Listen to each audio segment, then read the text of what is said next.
Hello, Mzansi. Welcome to another episode of Farmers Inside Track. My name is Duncan Masiwa, and I'm your host for this very special episode.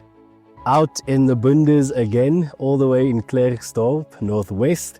I am joined by an animal scientist, a cattle insemination expert, a livestock consultant, a sheep farmer. What are you not? She's, of course, Mosa Balesamang. Yes. Lovely having you here with us. Welcome to Farmers Inside Track. Thank you so much. It's a pleasure to be here. You're all the way from Botswana. I am. Geez, lovely having a Botswana farmer on our podcast. Not a fair question, perhaps, but what is the difference between what farming looks like in Botswana versus what it looks like in South Africa? First and foremost, this is the place we go for when we look for bulls. Yeah, so we could already establish in terms of genetic superiority. Yeah. We always look for South African farmers when we want to improve our breeding systems here in Botswana. Yeah. That's lovely. So which came first? Was it the animal scientist, the sheep farmer, the cattle insemination expert? Which came first? I think what came first was being a farmer's daughter. Yeah, and then that just made way to animal science, which gave way to sheep farming, which gave way to consultancy. So it was predestined. So the daughter of a farmer. Take us back through that journey. What was life like on the farm? Oh, we didn't quite go on the farm, but every school holiday meant the farm. And at that time, it sounded like punishment or painful. Oh, I don't want to go to the dirt. Look at me. How many years later, and me wanting to grow a family and empire, because I'm a third generational farmer. So now I want to continue with the legacy and I want to see my children or my family grow in the farm. So I'm like, funny. What I once despised is now what I live and breathe. That's quite interesting. What do you think? What is that? Is it that, you were exposed to farming all your life growing up? What do you think is it that eventually draws one back to what you've always known, I suppose? Would it be too cliched if I say it's something that's in my blood? So if I'm the farmer's daughter, then by nature I should be a farmer.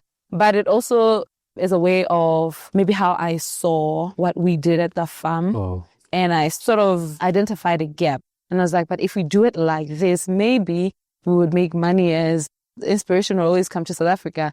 Like how South African farmers are going. What if we took 1, 2, 3, 4, 5? Wouldn't we get to be on the same level as them? So I think that's what pushed me to being an animal scientist. I was trying to see if I come now with qualifications. Because my dad, he'd be like, yeah, I hear you. You give a suggestion, he'd be like, yeah, no, I hear you. 10 years later, we're still on the same space. So I thought, now coming with expert advice, and it worked. It worked. Yes. Expert advice was something that he takes to consideration. Yeah. So I would imagine having you now gone to university to study animal science, bringing that knowledge and experience and expertise back to the farm. How has the farm significantly shaped or transformed since you have now actively, I suppose, become involved? The farming is a game of numbers. So for it to make sense, you have to push numbers. Previously, sustainability in farming was not a thing. But then when you now talk to my dad, you're like, Papa, I suggest we do 1, 2, 3, 4, 5. Because I heard at school they were saying if you do 1, 2, 3, 4, 5, then that would happen. But also just hella the motivation that I give him and he gives me gives a sort of a symbiotic relationship going forward. So if I suggest a certain breed of sheep, he would pay attention because he knows that I know what I'm talking about. Yeah. Speaking about breed of sheep, what exactly is it that you have on the farm? We recently introduced a breed called El de France, but previously it has been black-headed Dorper, which is very common in Botswana because of how hardy it is. But I wanted to introduce the El de France also because the mothers, they have feminine traits. They're very good mothers, very good milk quality, and the weaning weights are very, very, very high. So I wanted to cross that with the Dorper quality of meat and also just its weight capability. I wanted to merge the two so that I can have a breed that is dual in terms of mothering and meat production. Yeah. You're already starting to see the change? Yes, sir. Yes, I am. The current kidding period would give way to the third generation of my crosses, yes. That's impressive. Thank you. Tell us a bit about markets, because now you have this new breeding strategy. How does that now affect your markets? And does the market favor you better? How does that influence? What I've realized is the market is what you make of it. So with me, I leverage off of social media and education. Also with my background, I usually give farm advice, farming tips, because I'm also a mentor. As I said, I'm a consultant. So I usually just give expert advice. That is also a marketing strategy for me. So when I say I have this breed, you trust it because you've seen how I do things. I document all of my farming practices. I document them. Even my farming consultancies, I document them so that the whole social media community is like a family. So when I say I have this sheep, it's ready now for market. The shares do the work. Now everybody wants to know how this meat tastes. If I get this mother to my crawl, is it going to improve how I've been doing things? So social media has really helped me with some market access. I'm glad you mentioned that. A lot of farmers, they come with a world's experience, but they somehow struggle to tap into the consultancy side of it. What has that journey been like for you? And I suppose, how did it start? With me being a youth and a woman in farming, all of those were an advantage to me. So when I go to the farm, from waking up, and my brother hates this, when I take the phone, so hi guys, come with me to the farm. Oh, he loathes it. Oh, my days. He doesn't see the bigger picture. I do. So that's how it started. Just grab a phone, document the farm. Let's do this. Today we're milking. Today we're dehorning. I am documenting every single thing. He's probably thinking, do you have to document everything? That's his exact question. He suggested I stay off social media. I was like, it won't work, brother. This is my money. So that's what happened. So how it started was that just grabbing a phone and documenting the whole thing with me. When I was at 2 weeks or 3, people started rolling in questions. If I have this kind of breed, if I have this problem at the farm, if I have da-da-da-da-da, I was like, this can be monetized. Let's try and offer this advice, but at a cost. Also, with the backing of an animal science degree and as artificial insemination certificate, I can offer expert advice. So now I have to make money out of it. So that's how the consultancy was birthed. I called it Murui Itute. In Botswana, that's what translates to that a farmer must learn. Yes, so that's basically what I do of Murui Itute. I just share expert advice with the documentation of my farm. Yeah, a farmer must learn. I absolutely love that. Your experience in the agricultural sector obviously stems back to your childhood and then being involved with farm production. What is it like being a woman farmer in Botswana? Now, so much better than 5 years back when I tried to get into it. You meet a lot of restriction because you're a woman. You meet a lot of restriction now because you are a youth as well. So you try and advise a 60-year-old man, what can you possibly tell him that's new?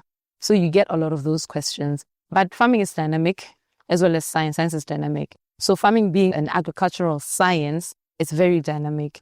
The medicines that were used 10 years back have gained resistance now. The pathogens have gained resistance now. A lot of research has been going on.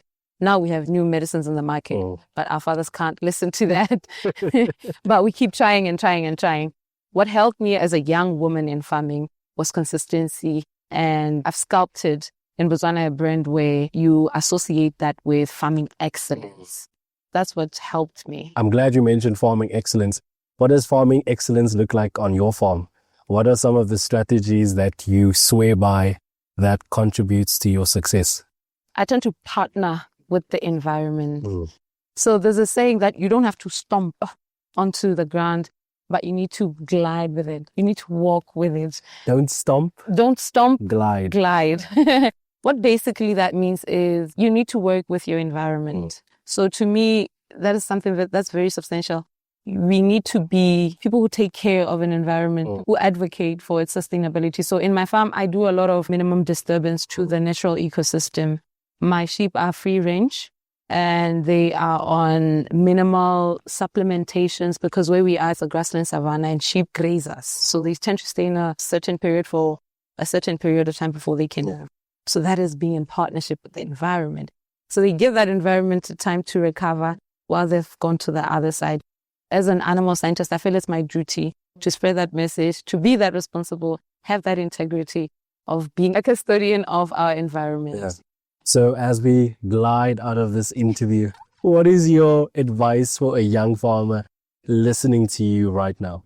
As a young farmer, you get a mentor, you go and you knock. You're going to get a lot of no's. You're going to get a lot of question marks.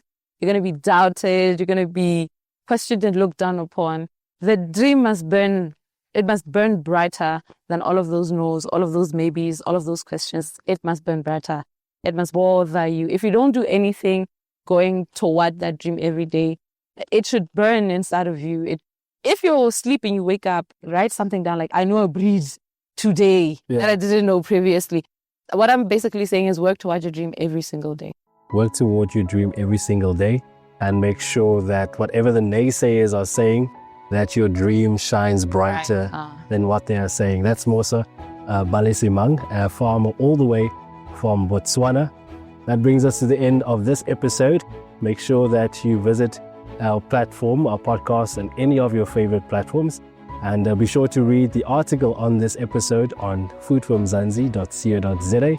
From me, Duncan Masiwa, our technical producer, Megan van der Vent, and the rest of #Team Food from Zanzi. Thanks for listening.